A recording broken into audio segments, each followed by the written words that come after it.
Welcome back to The Explainer. Today, we're uncovering a really dark reality that hides right in plain sight.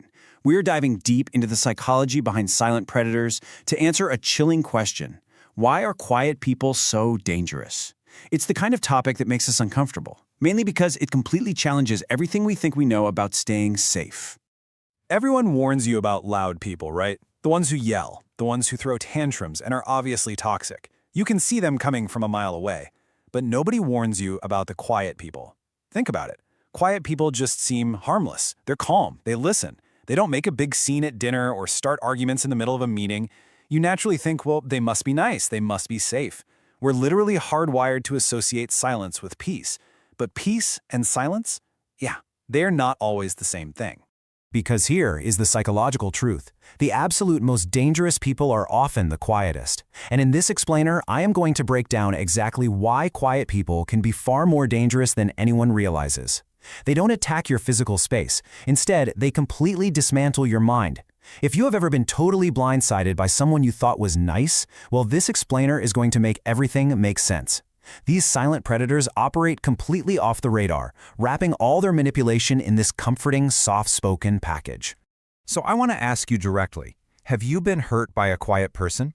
Maybe it was a partner who just shut down on you, a coworker who slowly undermined you, or maybe a friend who vanished without ever once raising their voice. Keep that specific person in your mind as we go through this today, because you are very likely going to see their exact playbook laid out. A playbook that completely relies on you assuming they're innocent. Okay, let's dive right into Section 1, Masking the Hidden Danger. How exactly do these silent manipulators hide their true intentions in plain sight? You know, we usually think of narcissism as overt, loud, arrogant, constantly boasting, always demanding the spotlight. Think of that boss who yells or the friend who talks over literally everyone in the room.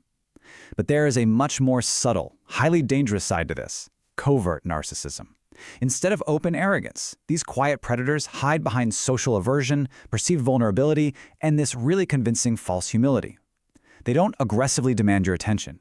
Instead, they play the victim to make you want to give them attention. They draw you in with this apparent fragility and make you feel like you have to be their protector.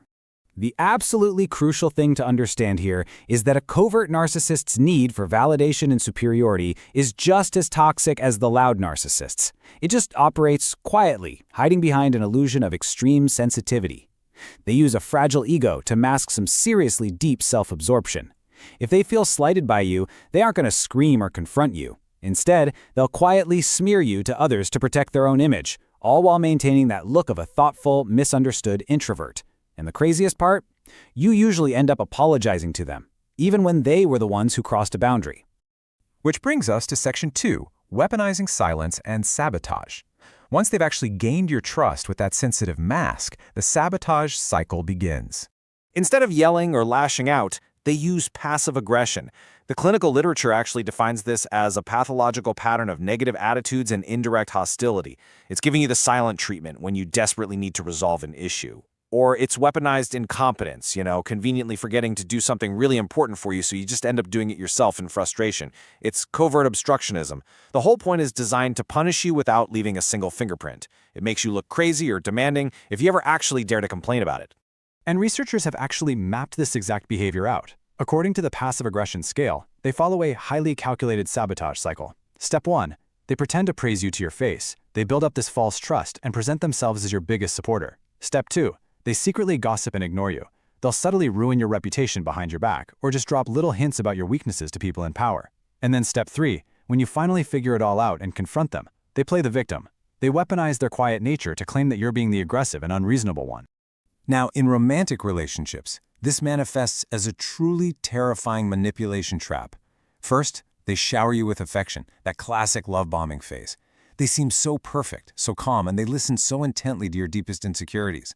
But then comes phase 2, sudden withdrawal.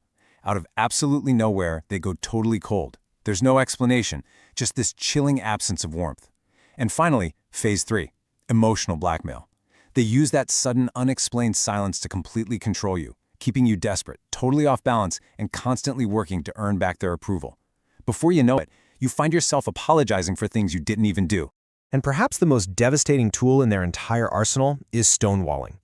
When you try to fix an issue, they simply refuse to communicate.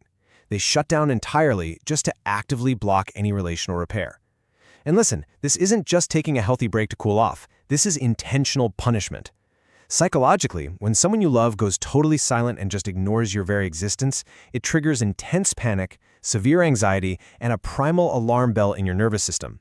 It literally feels like you are being erased in real time. And that is exactly the power dynamic they want.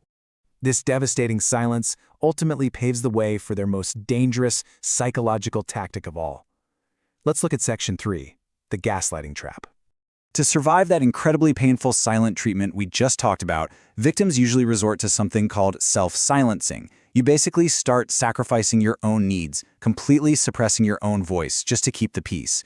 You prioritize this quiet predator to the point of extreme self-sacrifice. You just stop bringing up your feelings altogether because you're terrified of triggering another agonizing week of silence. You end up constantly walking on eggshells in your own life, shrinking yourself down just so you don't disturb their delicate, manufactured peace.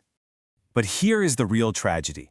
This extreme self-sacrifice makes you the absolute perfect target for gaslighting. Gaslighting is basically an insidious form of indirect bullying. Because you've already silenced yourself just to appease them, they step right in and start convincing you that your own memories are false, that your emotional reactions are crazy, and that your entire perception of reality is completely broken. And because they do it so quietly, you never even register it as an attack. You just internalize it as your own personal failure. And it works precisely because they are so quiet and calm about it, which of course makes you look like the erratic one when you inevitably react. It is a calculated step-by-step process. First, subtle distortions of reality. They'll calmly say things like, "I never said that," or "You're just remembering it wrong." Second, a decreasing victim awareness, where you actually start losing touch with what really happened and you begin doubting your own mind. And finally, third, total confusion and submission. You become entirely dependent on their version of reality just to function on a day-to-day basis. The clinical research perfectly captures this terrifying reality with this quote: "The perpetrator's goal is to plant seeds of doubt in the victim's mind to force them to accept a dynamic of obedience and submission." Think about that. They don't just want to win a loud single argument. They want your total psychological surrender. They want you to police yourself. They want to program your mind so thoroughly that they don't even have to manipulate you anymore, because you'll just do all the work for them. Now that we've exposed their dark psychology, we really need to talk about how you can actually spot them and protect yourself. Welcome to Section 4, Empowering Your Psychological Defense. According to experts in psychology today, there are 3 major red flags of a highly manipulative person. Number 1, they are highly perceptive. They just sit back, watch quietly, and use intense intuition to figure out exactly which of your emotional buttons to push. Number 2, they frequently shift environments. They'll jump between friend groups, relationships, or jobs the very second they run out of victims or start getting exposed. And number 3, they predictably repeat the exact same deceptive tactics over and over again. If you were to look at their past, you would see a long trail of confused, hurt people who all have the exact same story about them. So, what do you actually do? Well, your single most powerful defense against the silent predator is to simply pay attention. Trust your gut. You need to watch their actions, not just their words. You have to completely ignore that innocent, quiet facade. If someone is always speaking softly but their actions consistently leave you feeling drained, confused, or guilty, please believe the actions. The body keeps the score. Your nervous system absolutely knows when it's under attack, even if the person attacking you hasn't raised their voice a single time. Now, I really want to be clear here. This doesn't mean all quiet people are dangerous, but dangerous people are often quiet. The key is paying attention, trusting your gut, watching actions, not just words. If you've been hurt by a quiet person, now you understand why you didn't see it coming. It wasn't your fault. They were calculated. You were dealing with a hidden predator, someone who literally weaponized the very traits you thought made them safe. Knowledge is your absolute best armor against manipulation. So if this explainer opened your eyes today, make sure to like and subscribe for more deep dives into psychology facts. And I really want to hear from you down in the comments.